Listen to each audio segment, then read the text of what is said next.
किन्हीं मित्रों के कुछ प्रश्न हो तो उस विषय में अपन थोड़ी सी बातचीत करेंगे, आनंद लेंगे उसका। आपका प्रश्न है?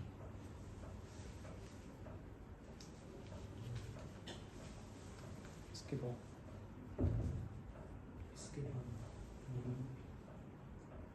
ये हो जाएगा, उसके बाद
देखिए,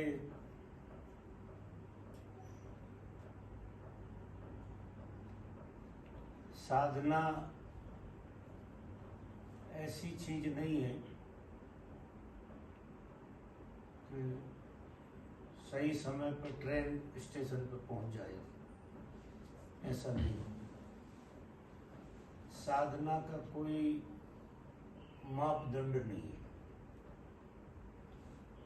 साधना अगर नापी जाती है तो गहराई से नापी जाती है, प्यास से नापी जाती है कि हम कितनी प्यास से भरे हुए हैं और कितनी गहराई में हम उतर रहे हैं, वो प्यास निर्भर करती है। तो अगर आप कुनकुने जीवन को जी रहे हैं तो 65 साल के आप 65 जन्म लग जाते हैं तो भी बात नहीं बन पाती है। और आप बहुत गहराई से इतने प्यासे हैं कि धर्म के बगैर जी नहीं पाएंगे, ऐसी प्यास अगर आपकी है तो इसके मापदंड बदल जाते हैं, ये बहुत जल्दी फलित होती है। आपकी अवस्था जैसे बहुत सारे लोग हैं, जो आपका ही प्रश्न नहीं है, और लोगों का भी है। और जहां तक स्त्री पुरुष का खिंचाव है वो प्राकृतिक है। प्रकृति ने प्रकृति की रचना कुछ इस ढंग से बनाई कि एक आकर्षण पैदा किया है स्त्री पुरुष के भीतर, तो वो आकर्षण के कारण खिंचाव बना ही रहता है, चाहे किसी भी उम्र में पहुंच गए हो आप। लेकिन ये तो भीतर की दशा है, शरीर की दशा नहीं है, ये मन की दशा है। तो ऐसी परिस्थितियों में आप अपने से कर करके तो थक गए, कर ही रहे हो, जितना आपसे बनता है उतना कर रहे हो। तो अगला स्टेप जो है ऐसे में प्रार्थना का उठता है कि तुम अपने जीवन को प्रार्थना पूर्ण बनाओ। सवेरे जब आप उठो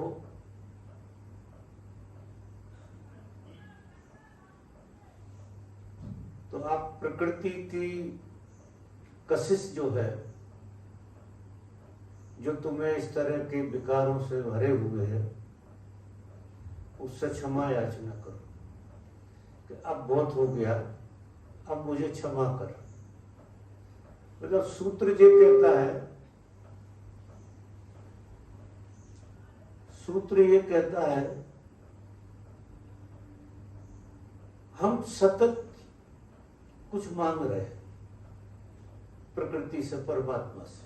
सतत हमारे चित्त में किसी न किसी तरह की मांग बनी रहती है, और जब तक व्यक्ति के अंदर किसी न किसी तरह की मांग रहेगी तब तक प्राकृतिक जो दोष है वो जाएंगे नहीं। ये व्यक्ति के दोष नहीं है, आप व्यक्ति की तरह मान सकते हो उसे, लेकिन व्यक्ति के दोष नहीं है, ये प्राकृतिक दोष है। काम, क्रोध, लोभ, मोह और स्त्री का आकर्षण, ये सब प्राकृतिक है, प्रकृति के नियम में आते हैं ये पूरे के पूरे। तो हम अगर प्रार्थना पूर्ण होने लगे और सवेरे जब हम पहली बार उठे तो बजाय कुछ मांगने के एक प्रार्थना ऐसी करें कि मुझे जो मिला है उसने ही मुझे ज्यादा फंसा रखा है, तो मैं और आगे किसी खेल में ना फंसूं। तो प्रकृति से कहो कि वो तुम्हें बचाए, मांगना नहीं है, कोशिश नहीं करनी है। अभी सब प्रार्थना वाला खेल आपने कर करके तो सारा देख लिया। अब प्रार्थना पूर्ण होकर देखो और प्रार्थना करो कि मुझे इन सब खेलों से बचाओ। ऐसी प्रार्थना से भरो आप कि मुझे ये सारा जंजाल है प्रकृति का, ये जंजाल से मुक्त होना है और मुझे किसी तरह की मांग नहीं है। मांगो तो बिल्कुल मत। जब मंदिर में खड़े हो भगवान के सामने या किसी के भी सामने, तो मांगना नहीं है, माने प्रार्थना ये करना है कि मुझे किसी चीज की जरूरत नहीं है, लेकिन आगे की चीज में मुझे मत फंसाना, मुझे कुछ देना ही मत।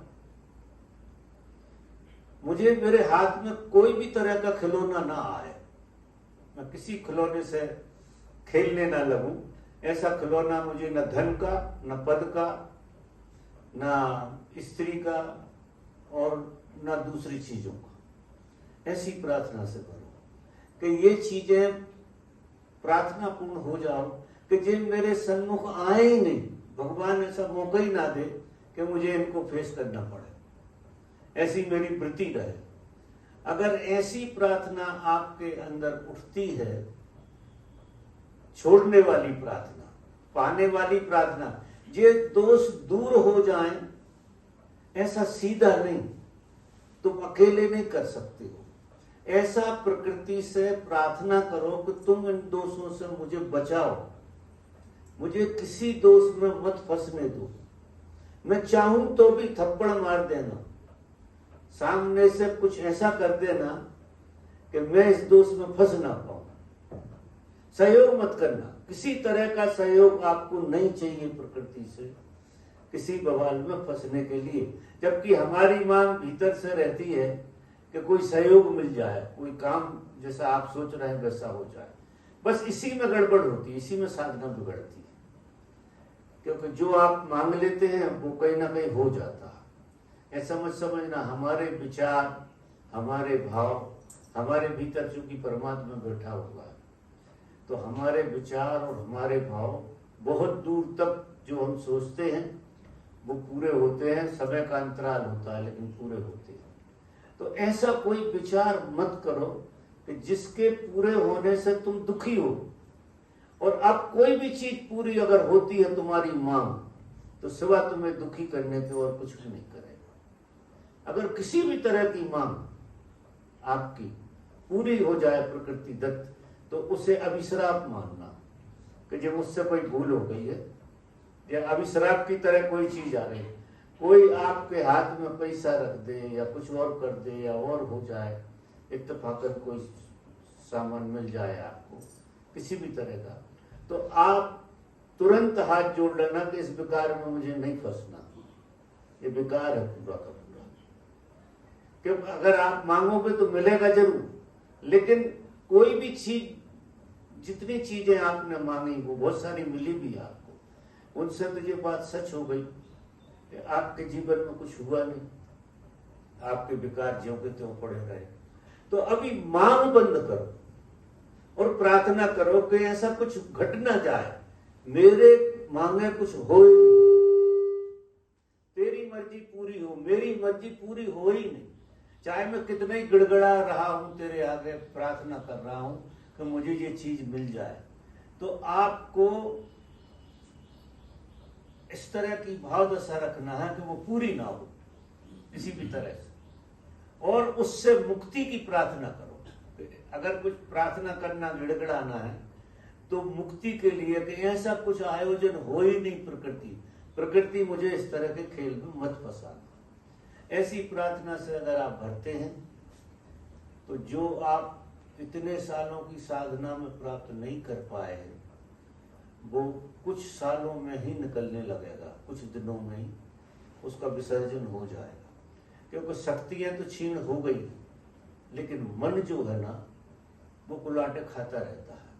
तो मन ही सबसे बड़ी शक्ति है प्रकृति की, तो उसी शक्ति से प्रार्थना करना, ऐसे समझिए, तो ये आपकी समस्याएं दूर हो जाएगी। और किसी की कोई बात है, बोलो। एक मिनट।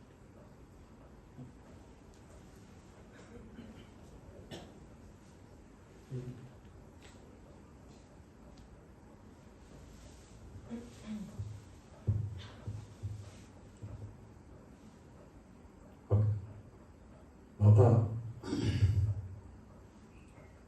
पलटू बाबा ने एक जगह कहा है 10 छिद्र होते हैं और मैं 10वें छिद्र को हूँ। 9 छिद्र जो होते हैं उससे सारी चीजें अंदर आती है, और 10वें छिद्र होते हैं उससे सब बाहर जाता है। तो उन्होंने कहा मैं 10वें छिद्र हूँ, कृपया वो 10वें छिद्र के बारे में बताइए। क्या बोल रहे हो? तुमने सुना पूरा?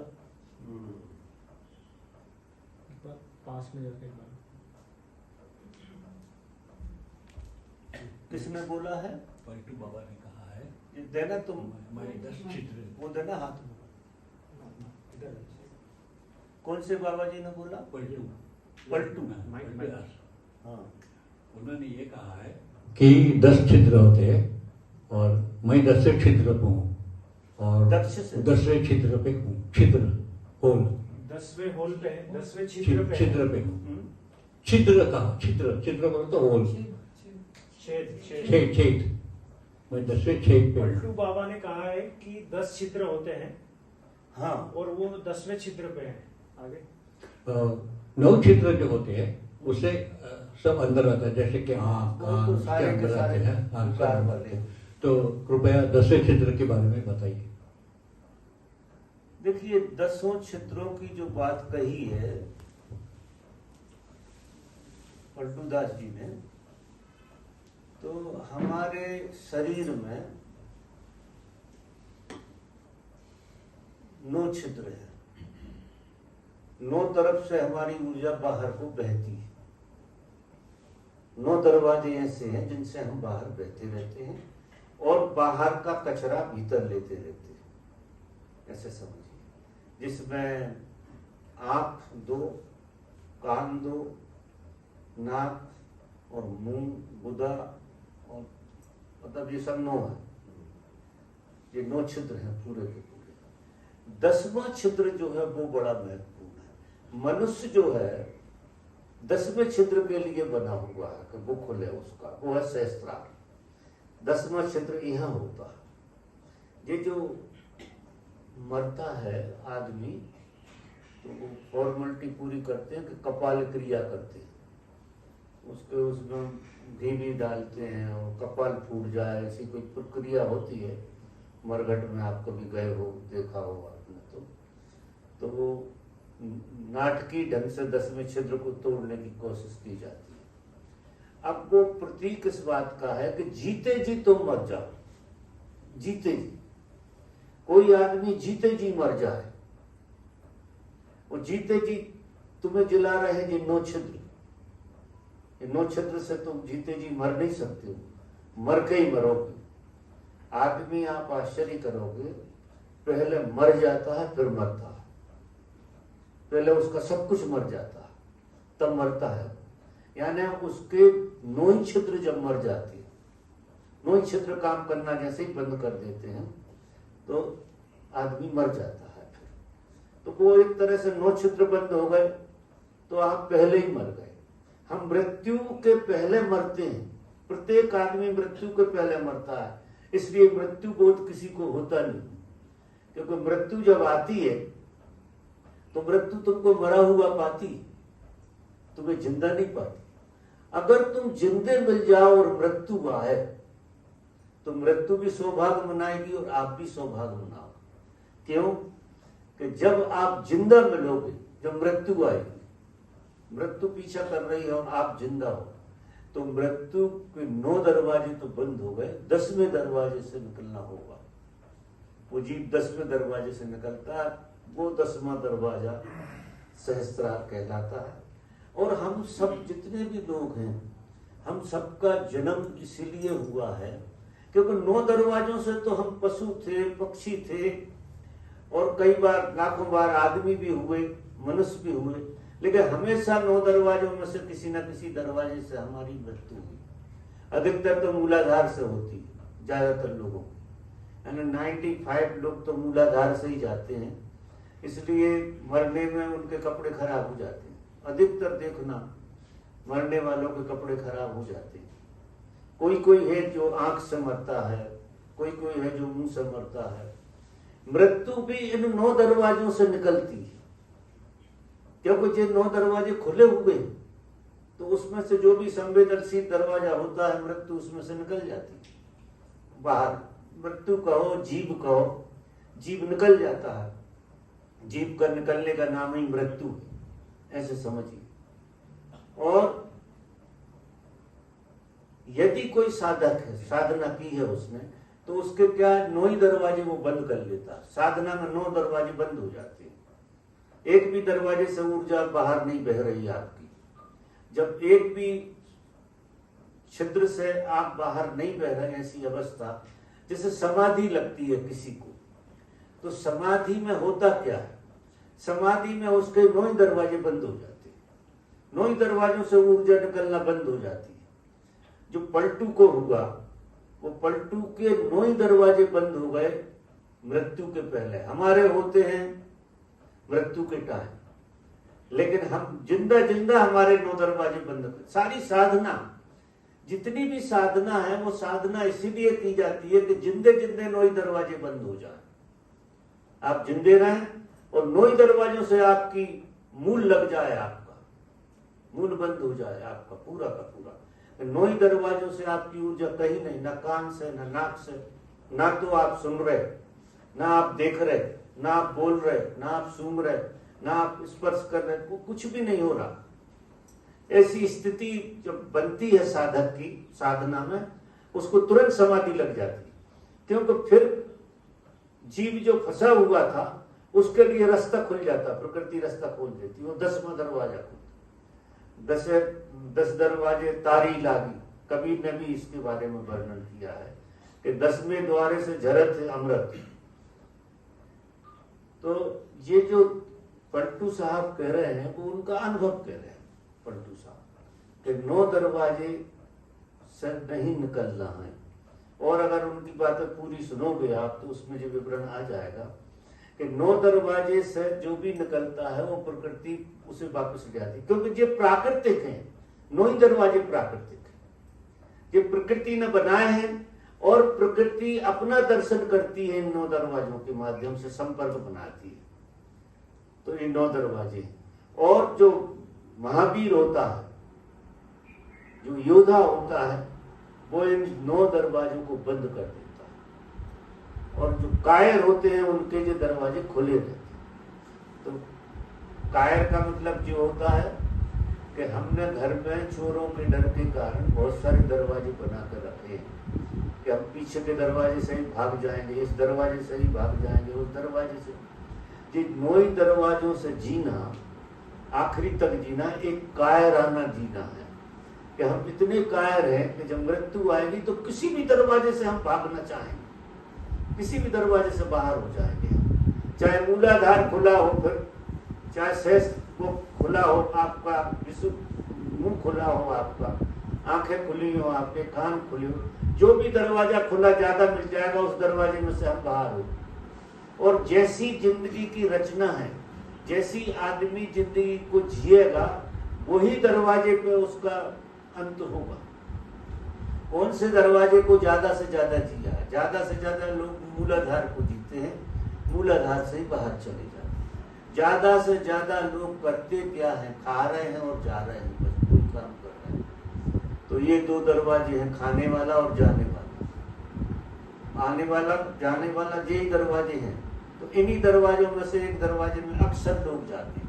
आपने देखा होगा मरने वाले का है तो मुंह खुला रह जाता है, ऐसा मुंह फट जाता है, उसका चेहरा देखना मरने वाले का, या तो मुंह खुला रह जाता है या फिर कपड़े खराब हो जाते हैं, अधिकतर यही होता है। तो ये तो हमने दूसरों का देख के हमें समझ लेना चाहिए कि हमारा क्या खुला रह जाए, हमारा कुछ भी खुला ना रह जाए। हम 9 दरवाजों को बंद कर दें साधना से, तो 10वें दरवाजे में से जीव का निकलना होता है। और वो 10वें दरवाजे की बात ये पलटू साहब ने, ख्याल में आ रही है आपकी बात?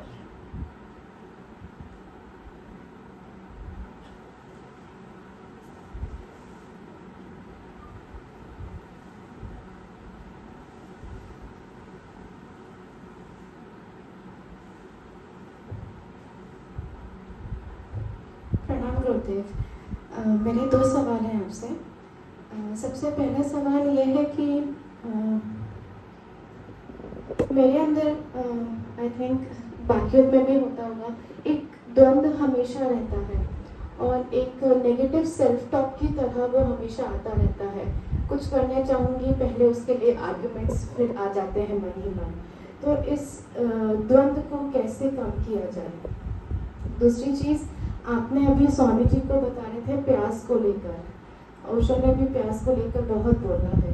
तो कुछ ऐसा भी है कि हम उस प्यास की तरफ और बढ़ें, उस प्यास को हम और ज़्यादा बड़ा कर सकें, इसके भी कुछ तरकीब है तो थोड़ा सा हमें एनलाइटन करें।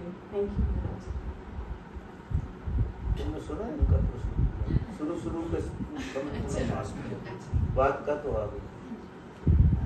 शुरू को क्या बोले थे आप? मैंने पहले बोला था कि मेरे एक द्वंद्व हमेशा रहता है मन में, तो उस द्वंद्व को कैसे मैं कंट्रोल कर सकूं या किस तरीके से जो है उसको टैकल किया जाए।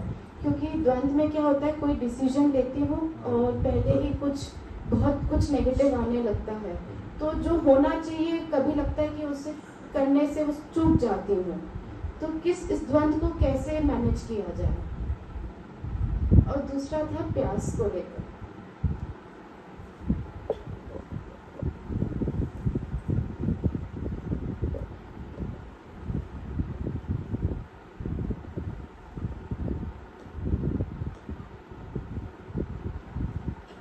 देखिए, द्वंद्व का तो ऐसा है कि हमारे 2 मन हैं, एक चेतन मन है और एक अचेतन मन है। तो अचेतन मन हमेशा प्रकृति की तरफ झुका रहता है, वो हमेशा प्रकृति की मानता है, क्योंकि वो एक तरह के रिपीटेशन को जीता है। जैसे तुम्हारा जो अतीत है, अतीत के विचार हैं जो गुजर गए हैं, अतीत की घटनाएं हैं जो गुजर गई हैं, वो घटनाओं को मन बार बार स्मृति में लाकर जीता रहता है। और उस अनुभव से वो फिर जीवन में विचार पैदा करता है कि तुम्हें ऐसा करना चाहिए। और एक है तुम्हारा चेतन मन जो परमात्मा से जुड़ा है। तुम्हारा चेतन मन परमात्मा से जुड़ा है, तुम्हारा अचेतन मन प्रकृति से जुड़ा है, तुम्हारे 2 मन। तो चेतन मन हमेशा आपको सात्विक बात बताएगा कि नहीं यार ये गलत है, ये नहीं करना चाहिए, इसके परिणाम अच्छे नहीं है। ये आपके चेतन मन से बात उठेगी। और अचेतन मन से जो उठेगी कि कौन देख रहा है, कोई जान थोड़ी रहा है, बेईमानी करना है, चोरी करना है, उल्टा सीधा करना है, तो कौन देख रहा है। और इसका फोर्स इतना ज्यादा होता है कि हम इसकी ही मान लेते, इसलिए जीवन में कोई परिणाम नहीं आता। इसके लिए अब आपको क्या करना है कि आपके पास दो तरह की पूंजी है। एक तो आपके पास चैतन्य की पूंजी है और एक आपके पास अचेतन की पूंजी है। अचेतन की जो पूंजी है वो बढ़ कैसे गई है? एक तो हमारे जीवन में प्राणों का कमी रहती है। प्राण हमारे इतने कम प्राणों में हम जीते हैं कि हम अपना काम ही चला पाते हैं अकेले। माने हमारी बड़ी कुनकुनी आग में हम जीते हैं, जिसमें हमारे हाथ भी ढंग से नहीं सिकते हैं। वो धुआं तो छोड़ती है लेकिन रोटी नहीं सेक सकती, धुआं खूब छोड़ती है। इस तरह की आग है अचेतन में। अचेतन आपका जिंदा है, ऐसा नहीं, धुआं तो छोड़ रहा, और जिधर धुआं है उधर संभावना ये है कि इधर जो है आग होगी। तो ऐसी कोई जगह देखी जहां धुआं हो और आग की संभावना ना हो? तो अचेतन मन इतनी संभावना तो लिए हुए है कि धुआं छूट रहा है। अब धुआं क्या करेगा? तुम्हारी आंखें से रुला देगा, तुम्हें ढक देगा और अंधेरे से भर देगा। धुआं ये करता रहता है हमेशा। तो अब इस धुआं रूपी आग को, सिर्फ धुआं ही धुआं है, उस आग को हमको जलाना है, प्रज्वलित करना है। अगर ये प्रज्वलित हो गई तो ये चैतन्य हो जाए, क्योंकि चेतन और अचेतन में ज्यादा अंतर नहीं है। जलती हुई लकड़ी चेतन है और जो लकड़ी नहीं जली है वो अचेतन है।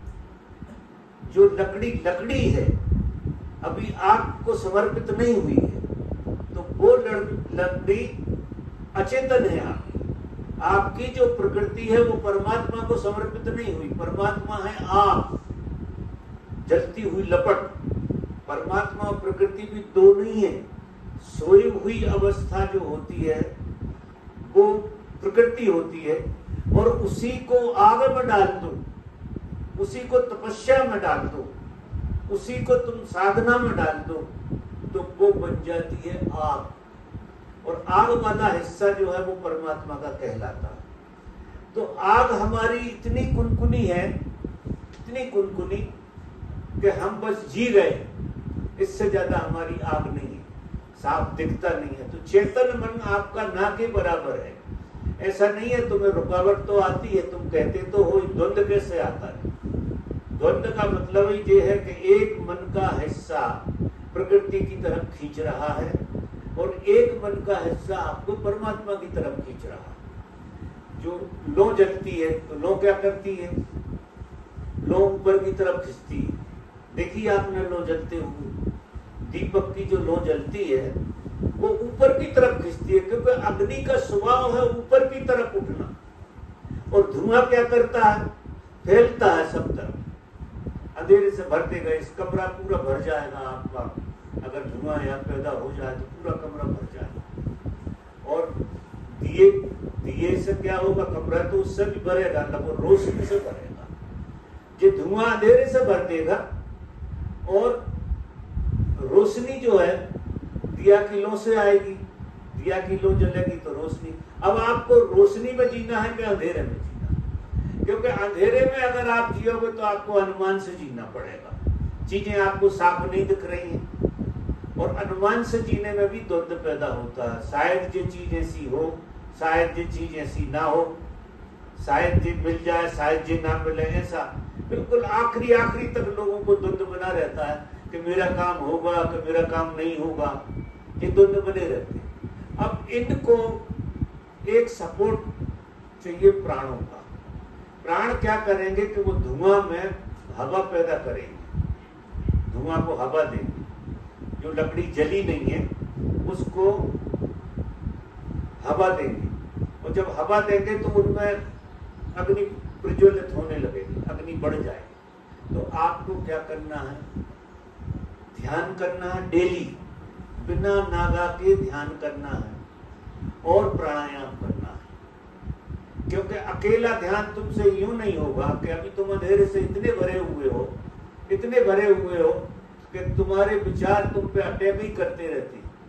और प्राणहीन आदमी को ज्यादा विचार और ज्यादा द्वंद्व होता होते हैं, क्योंकि प्राणहीन आदमी निर्णायक अवस्था में नहीं होता, वो निर्णय लेने की क्षमता नहीं होती उसकी। वो कोई भी निर्णय लेता है तो डरता है कि ये ऐसा होएगा या ऐसा।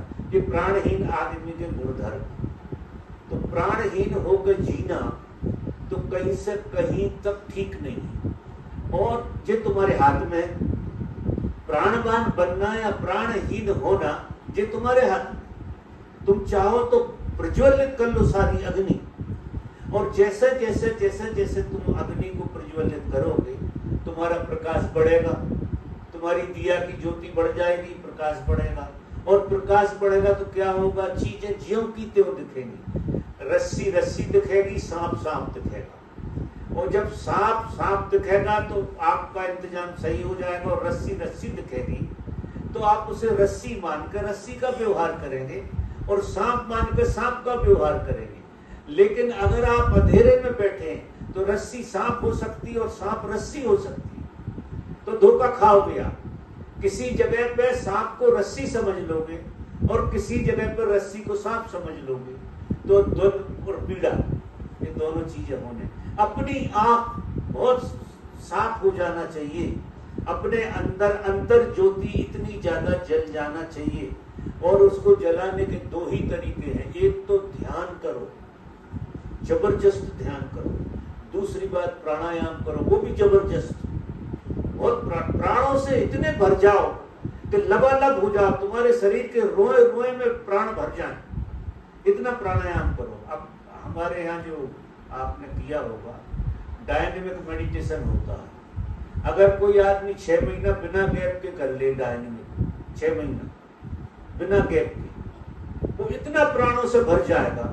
ये मेरा अनुभव है और वायदा है लोगों से, भगवान वायदा करके गए कि 6 महीना अगर कोई डायनेमिक ध्यान करेगा उसके अंदर प्राण शक्ति इतनी बढ़ जाएगी कि उसका जो धुआं था वो धुआं में आग पैदा हो जाएगी। जब धुआं में आग पैदा हो जाएगी तो ऊर्ध्वगमन घटेगा, सारी ऊर्जा मूलाधार से सहस्त्रार की तरफ दौड़ने लगेगी। क्योंकि अग्नि का स्वभाव क्या है, अग्नि की लौ का स्वभाव है ऊपर की तरफ चढ़ना। अग्नि हमेशा ऊपर की।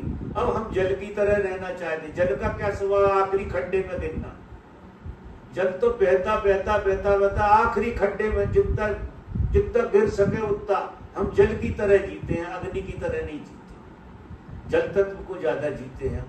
हमें खाने में बड़ा रस है, पीने में बड़ा रस है, भोग में बड़ा रस है। ये सब चीजें हमारे अंदर जल तत्व ज्यादा जी रहे हैं। हमको अग्नि तत्व को ज्यादा जीना है। अग्नि तत्व को जो आदमी जितना ज्यादा जिएगा, अग्नि आकाश से जुड़ी हुई है, क्योंकि अग्नि आकाश में अंत हो रहा है उसका। वो ऐसी नहीं जा रही कि खड्डे की तरफ जा रही। अग्नि आकाश तत्व में जाकर लय होती है, वो आकाश ही हो जाती है, ऐसे समझिए। तो आप भी अपने भीतर अग्नि तत्व को जगाना हमारा काम है, और अग्नि फिर आकाश में आपको ले जाएगी। वो अग्नि का काम, वो आपको आकाश में पहुंचा देगी। आप इतने निर्भर हो जाएंगे, इतने स्वतंत्र हो जाएंगे। मेरी दृष्टि तो यह है कि आप परमात्मा जैसे हो जाएंगे। लेकिन कोई प्रयोग करता नहीं ना, तो कोई ने 6 महीना लगातार एक नागा किए बगैर डायनेमिक किया होगा। कोई ना कोई बहाने से गैप मार देते लोग, और करते भी हैं तो इतना कुनकुना के सांस आ रही है जा रही है, क्योंकि कमर दुखेगी, हाथ दुखेंगे, नाक दुखेगी, गर्दन दुखेगी, पता नहीं क्या क्या दुखने लगेगा। इतना धुआंधार ध्यान किया जाए, इतना धुआंधार डायनेमिक। या डायनेमिक तुमसे नहीं होता तो प्राणायाम करो, बहुत जबरदस्त प्राणायाम। प्राणायाम जितने जोरों से तुम करोगे उतने तुम्हारे प्राण रिफाइंड हो जाएंगे। जो अग्नि की तरह, जल की तरह तुम्हारे प्राण हैं जो नीचे की तरफ बहा ले जाते हैं, वही प्राण जैसे भाप बन जाता है, जब गर्म हो जाता है पानी तो नीचे की तरफ जाएगा, भाप बन जाएगा, वो हिस्सा ऊर्ध्वगमन पकड़ ले, आकाश की तरफ जाएगा, पूरा का पूरा पानी का गुणधर्म बदल जाएगा। वो अग्नि पे ही रखा रहेगा तो पूरा उड़ जाएगा, एक बूंद नहीं बचेगी, कहाँ लुढ़केगा। तो भाप का स्वभाव आकाशी होना। तो हम अग्नि का प्रयोग करें, हमारे अंदर अग्नि ही जलानी है हमको। और प्राण अग्नि जलानी। तो प्राण अग्नि जलाने के लिए कुछ ध्यान है ऐसे, उन ध्यानों से प्राण अग्नि जलती है। फिर 1-2 ध्यान और अगर आपने जोड़ लिए तो आपकी पूरी जिंदगी में लयबद्धता आ जाएगी। और ये सारे प्रश्न आपका द्वंद्व बिल्कुल मिट जाएगा। द्वंद्व का मतलब है आप टटोल टटोल के जी रहे। द्वंद्व का मतलब ये तो कभी कोई चीज को पकड़ के कोई अनुमान कर लेते हो और फिर जब उसके व्यवहार में आते हो, जब वो काटता है सांप तो लगता है। लोग कहते हैं आस्तीन का सांप निकला, कोई दोस्त के लिए कहते हैं। अब आस्तीन का सांप के, और जो आदमी तुम्हें दोस्त लायक था ही नहीं, उसने लोभ दे दिया, मोह दे दिया, तुम्हें अंधा कर दिया और तुमने उसे दोस्त बना लिया। देखा तो बिल्कुल नहीं है, क्योंकि लोभ से देख रहे थे तुम उसे, और लोभ से जो आदमी देखेगा तो फिर उसे वो दिखाई नहीं देगा जो असलियत है। तो वो आदमी थोड़े दिनों तक तुम्हारे साथ रहा, पर डंक मार दिया उसने, तो तुम क्या कहते हो कि वो आस्तीन का सांप निकला। बोलते हो ना, बोलते हो कि नहीं? तो आस्तीन का सांप का मतलब ये है कि आपने किसी से दोस्ती अंधेरे में की और लोभ में की, मोह में की, भय के कारण की। अगर इन कारणों से आपकी दोस्ती होगी तो फिर वो काटे गई, फिर आपने सही जगह पे दोस्ती नहीं की, प्रकाश में दोस्ती नहीं की है आपकी। तो आपको प्रकाश जब प्रज्वलित करना है आपके भीतर। देखो परमात्मा कहीं बैठा नहीं है, मैं आपसे निवेदन करूं, कहीं बैठा नहीं है, प्रकृति में ही छुपा हुआ है। जो सोया हुआ हिस्सा है वो परमात्मा का ही, परमात्मा ही है। दूसरी कोई चीज इस जगत में कोई चीज नहीं है सिवा परमात्मा की। जड़ से लगा के चेतन प्रत्येक चीज परमात्मा है यहाँ, ऐसा मान के चलो। इसलिए परमात्मा को ढूंढना मत, परमात्मा होना। परमात्मा को जो ढूंढने चलते हैं वे कभी नहीं ढूंढ पाएंगे, और जो परमात्मा होने चलते हैं वो हो जाते हैं। और परमात्मा होने का तरीका यह है कि जड़ से चेतन होना। आपकी सारी लकड़ी जितनी भी पड़ी हुई थी वो सबकी सब जल कर राख हो जाए तो तुम आकाशी नहीं हो जाओ, कुछ बचेगा नहीं, राख बचेगी पूरी, और आपका जो अस्तित्व पूरा बदल जाएगा। क्योंकि फिर तो वो लकड़ी नहीं हो सकती। कोयला तक अगर तुमने जलाई तो कोयला तक तो वो लकड़ी का ही हाथ है। हम ज्यादा से ज्यादा जलाते तो क्या कर लेते, अपने को कोयला बना देते। अब कोयला और भी खराब चीज हो गई, ना तो आग रही ना राख रही, तो कोयला बीच में पड़ा रहता। हम सब कोयले की तरह हो गए, तो हम जलाना चाहते हैं उसे लकड़ी की तरह, या हम जलाना चाहते सोने चांदी की तरह उसे जलाना चाहते हैं। लेकिन चूंकि कोयला है तो हर आदमी धक्का मार देता, अरे कोयला हटाओ यहाँ से। तो हमारा जो त्रस्तार होता है वो किस चीज का होता, हमने अपने को कोयला बना लिया। कोयला कोई पसंद नहीं करता, और अगर वो प्रज्वलित लकड़ी होती, उसमें प्रकाश जल रहा होता, सब लोग पसंद करते। तो हमारी जो अवस्था है, असली में हमारी अवस्था का रूपांतरण का नाम परमात्मा। हम जैसे हैं वैसे प्रकृति, सोए हुए परमात्मा है, ऐसे समझिए। प्रत्येक व्यक्ति सोया हुआ परमात्मा है। इसलिए हर एक व्यक्ति के लिए नमस्कार करना, क्योंकि आज नहीं कल वो जाग जाएगा। प्रत्येक व्यक्ति सोया हुआ परमात्मा, और प्रत्येक चीज जो जाग जाती है वो जागा हुआ परमात्मा, उसी में से जागती। जो जलता हुआ हिस्सा है, जो मुक्त हो रहा है, वो परमात्मा हो रहा।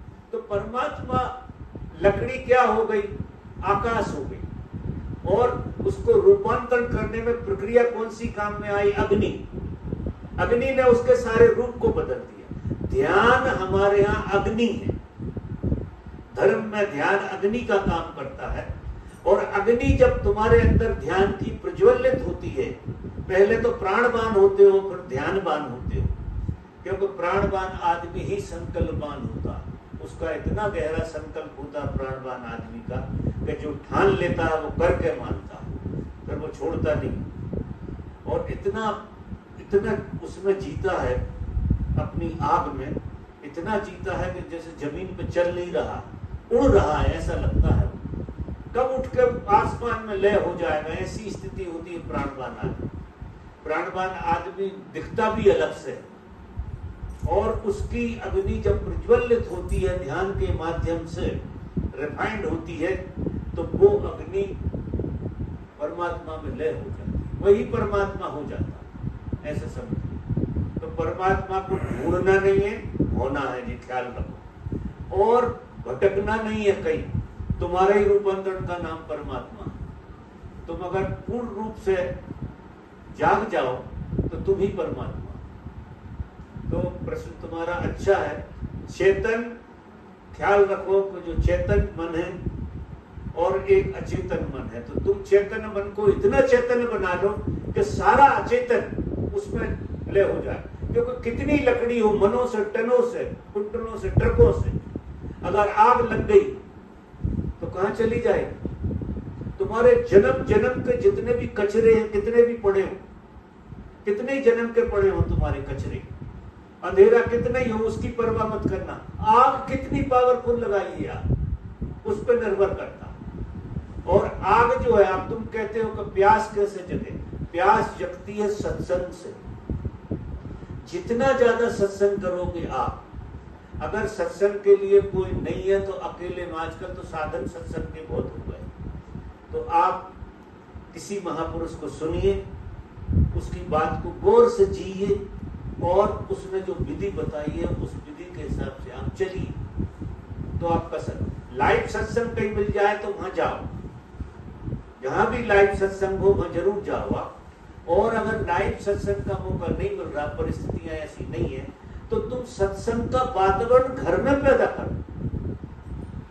कम से कम 6-8 घंटे अगर आपके पास समय है तो 6, ऐसा कहते हैं कि 6 पहर होते हैं, हमारी भाषा में कहते हैं कि 6 पहर होते हैं कुल।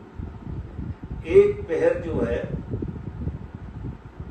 4 घंटे का होता है, तो 6 चौके 24 पहर होते हैं, जिसमें हम ये कहते हैं कि एक पहर जो है, वैसे तो 2 पहर दो, तो 2 पहर तो धर्म के लिए दो, और 2 पहर तुम्हारी जिंदगी के जो उपद्रव है, जो भी अनशन करना है तुम्हें, उसके लिए दो, और 2 पहर जो है सोने के लिए, और 2 पहर धर्म के लिए। यानी 8 घंटे आपको धर्म के लिए देना, और 8 घंटे आपको नींद के लिए देना, और 8 घंटे में आपका खाना पीना, कर्म करना, धर्म करना, जो भी करना हो, कमाई करना, जो भी है, वो 8 घंटे में आपका वो निपटा। ऐसी अगर जिंदगी को तुम बांट के जीते हो, अगर संकल्प तुम्हारा ठीक से जग जाए, तो इसी जन्म में बुद्धत्व उपलब्ध प्रत्येक व्यक्ति को होगा।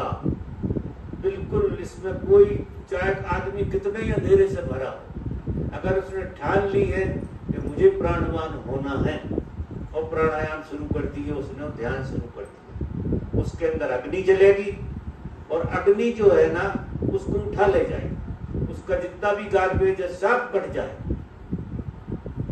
ख्याल में आ रही बात?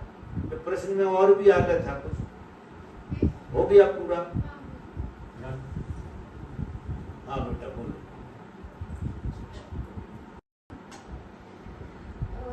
बाबा, ये प्रश्न मेरी माँ का है, वो किसी कारणवश यहाँ नहीं आ पाई, तो वो ये प्रश्न पूछना चाहती है कि अगर किसी को नाद सुनाई देता है, नाद सुनाई देता है, तो उस साधक की क्या अवस्था होती है और उसे आगे क्या करना चाहिए?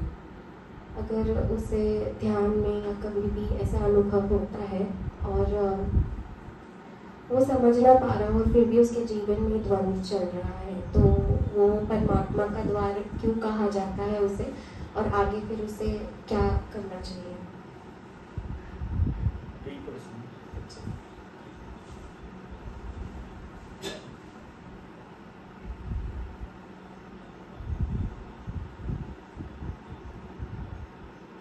आपने देखा होगा कि हम किसी मंदिर में जाते हैं, तो मंदिर के बाहर एक घंटा टंगा हुआ होता है, जाते हैं तो उसको बजाते हैं, उसकी पहले आवाज करते हैं, और इसके बाद मंदिर में प्रवेश करते हैं। नाद जो है परमात्मा की यात्रा में शुरुआत है। देखो मंदिर में जाओगे तो दरवाजे से ही जाना पड़ेगा, तो शुरू हो गई तुम्हारी यात्रा, दरवाजे पे पहुंची तो शुरू हो गई। तो नाद बाहर प्रतीक बनाया तो वो घंटा बजाया, लेकिन गहरी बात उसमें ये है, जितने भी प्रतीक हमारे मंदिरों में मस्जिदों में होते हैं वो सारे प्रतीकों के मीनिंग होते हैं। ये अकारण मंदिरों में सब कुछ ऐसा हो रहा, हमें उनके अर्थ पता नहीं तो हम निंदा स्तुति में पड़ जाते हैं। लेकिन प्रत्येक मंदिर में जो भी बनाया जाता है वो आज से तो है नहीं, हजारों साल पुरानी घटना है, प्रथाएं, उन प्रथाओं को कोई मतलब होता है। अब अंध प्रथा हो गई है इसलिए उसका कोई रिजल्ट नहीं निकलता, क्योंकि बिना जाने कर रहे हैं, बस ऐसे ही बजाने के लिए बजा। अब जैसे मंदिर में आप गए और आपने घंटा बजाया और उस घंटे की पूरी ध्वनि आपने सुनी वहां खड़े होकर, तो क्या हो गया, जब उस नाद को आप 2 मिनट तक चलता है वो नाद घंटा हो जाए, तो 2 मिनट तक जब हम आंख बंद करके वहां खड़े रहते हैं तो नाद जो है हमारा सहारा हो जाता है, हमारे विचार आधे हो जाते हैं। जो हम मंदिर में आए थे वो नहीं रहे, और मंदिर में प्रवेश के पहले आपके विचार बंद हो जाना चाहिए पूरे के पूरे। तो ये नाद क्या करता है कि आपके अंदर के जो विचार हैं इन सबको हजम करता है, इसमें लय होती है। जितना ज्यादा नाद को आप सुनेंगे, गौर से सुनेंगे, होशपूर्वक सुनेंगे, जैसे मैंने कहा कि नाद बजाया और घंटा बजाया और फिर हमने सुना भी उसे, सीधे घंटा बजाया और हम भीतर चले गए, ऐसा नहीं। तो ध्यान में जब आप बैठोगे तो हम सबको सलाह देते हैं कि ध्यान में तुम घंटा ना बजाओ, ओमकार करो थोड़ा सा पहले, ध्यान में जाने के पहले थोड़ा सा ओमकार करो। जैसे ही तुम ओमकार करोगे तो तुमने घंटा बजा दिया, और उस ओमकार की ध्वनि को सुनो, तुम खुद सुनो, फिर इस ध्वनि के साथ एक भीतर की ध्वनि तुम्हें पकड़ जाएगी, उसे अनाहत नाद कहते। उसको आपको सिर्फ सुनना है और जागे हुए सुनना। वो क्या करेगा कि आपके भीतर के जितने भी विचार हैं उन सबको दग्ध करे। जो विचार जो भी अग्नि जलाए, ये नाद परम अग्नि जलाता है तुम्हारे भीतर। अगर तुम प्राणवान हो, प्राण तुम्हारे जागे हुए हैं और फिर नाद भी तुम्हारा जाग गया है, तो मेरे ख्याल से फिर कुछ करने की जरूरत नहीं होती। अगर इसको ही सुनते रहे, इसको ही सुनते रहे, घंटों सुनो, घंटों, रात में नींद आए चाहे ना, रात भर सुनते रहो, जब तक नींद ना आ जाए तुम्हें सुनते ही रहे। तो अगर इस नाद को ठीक से सुनने की कला आ गई, क्योंकि हम इसमें सो जाते हैं, ये नाद लोरी सुना देता है और उसमें हमें नींद आ जाती है, हम सो जाते हैं, और ये नाद थोड़ा हमको बेचैन भी कर देता है। कारण क्या है कि जी खा रहा विचारों को, और विचारों की है भीड़, और इधर नाद उनको खा रहा, तो मन बेचैन हो जाता है। तो हम जो कभी कभी लोगों को हमने ऐसा सुना है कि नाद सुनने में बेचैनी बहुत हो जाती है, इतनी बेचैनी हो जाती है कि उनको लगता है कि जी बंद हो जाए तो ठीक। अब वो एक बार चालू होता तो बंद होता नहीं, उसे स्वीकार ही करना पड़ता है। तो आप उसे स्वीकार करो और बोधपूर्वक रहो उसके, क्योंकि तुम नाद नहीं, नाद पहला कदम है धर्म का, पहली सीढ़ी है। जिस सीढ़ी से जैसे सुगंध आती है ना कहीं दूर से, तो ऐसा ही नाद जो है ना परमात्मा की सुगंध की तरह है, और जहां तुम खड़े थे वहां तक वो पहुंच गई सुगंध।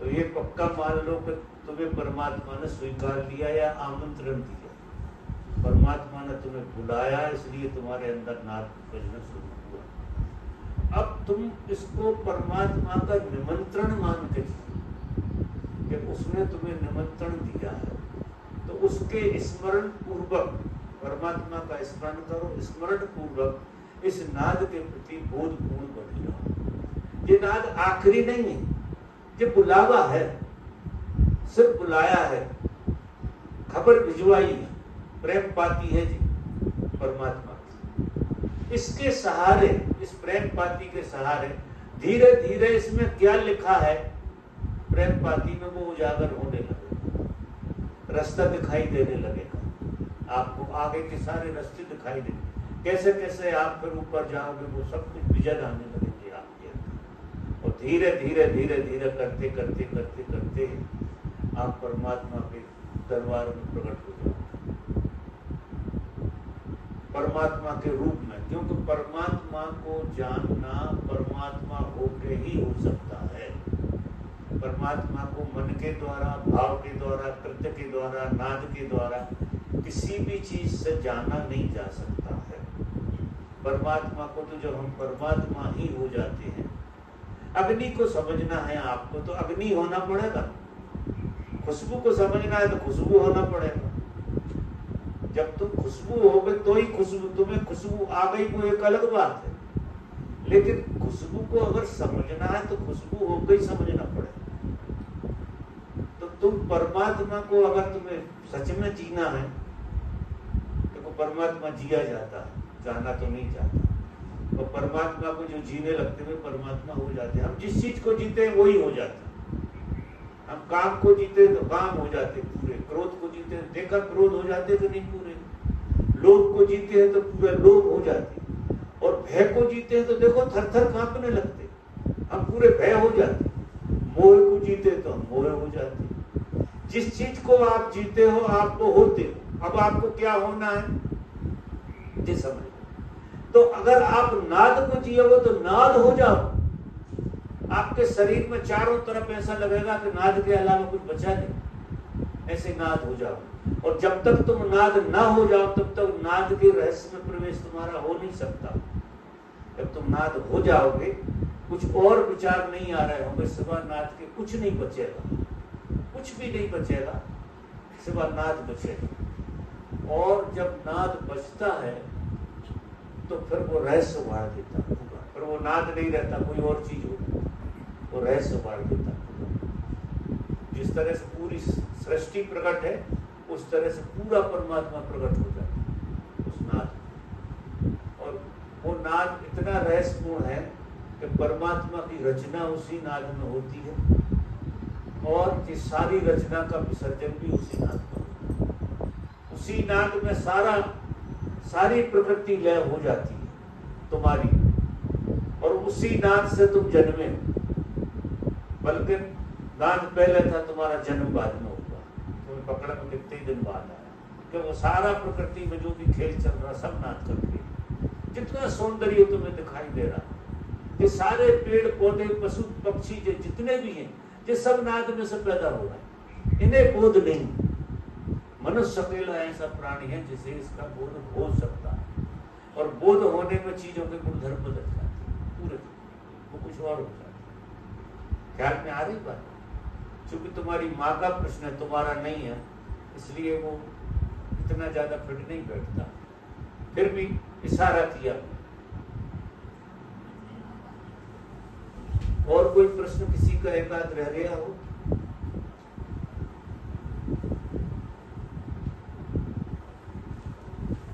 आपका प्रश्न है? गीतवान प्रसंग हुए महाराज जी, बस आप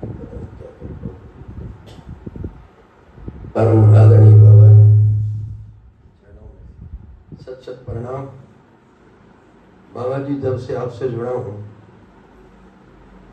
राजपीपला आश्रम में कमरे में सोया हुआ था मैं, रात को अचानक पता नहीं मुझे अननोन कोई दिव्य शक्ति शरीर में प्रवेश हुई और भिन्न भिन्न प्रकार की क्रियाएं हुई शरीर में, और मैं फिर सारी रात सो नहीं पाया, और फिर संकोच भी किया कि बाबा से जाके समाधान करूं।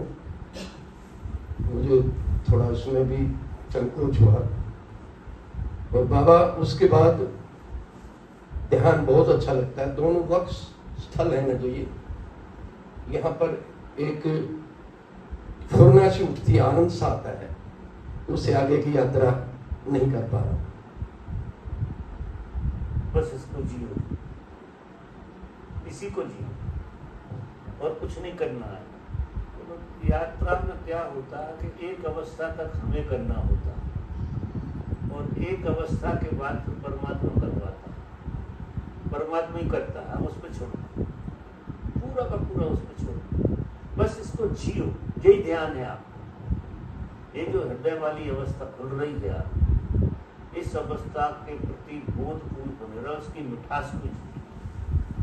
जितनी इसकी मिठास को जियोगे और मीठी होगी, इसका कोई अंत नहीं है। कितनी मीठी, इतनी मीठी होगी कि तुम पूरे मीठे हो जाओ, ऐसे समझ। लेकिन बड़ी अच्छी शुरुआत हुई, जैसे भी हुई बहुत अच्छी हुई। मालिक को धन्यवाद दो, हमेशा सवेरे प्रार्थना करो तेरी बड़ी कृपा हो, आनंद हो।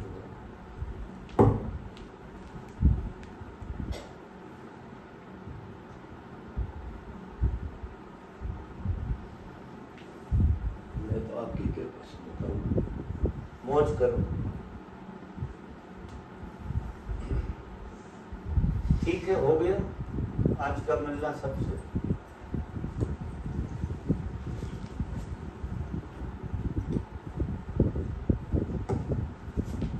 आपने मेरी बातें सुनी इतने ध्यान से, उसके लिए बहुत बहुत धन्यवाद।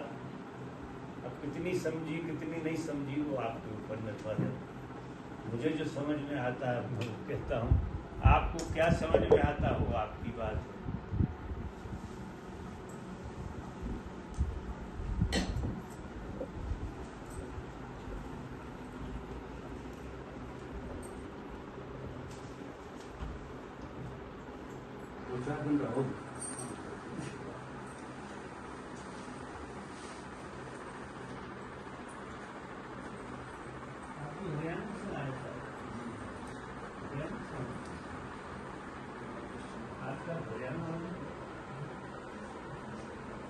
बात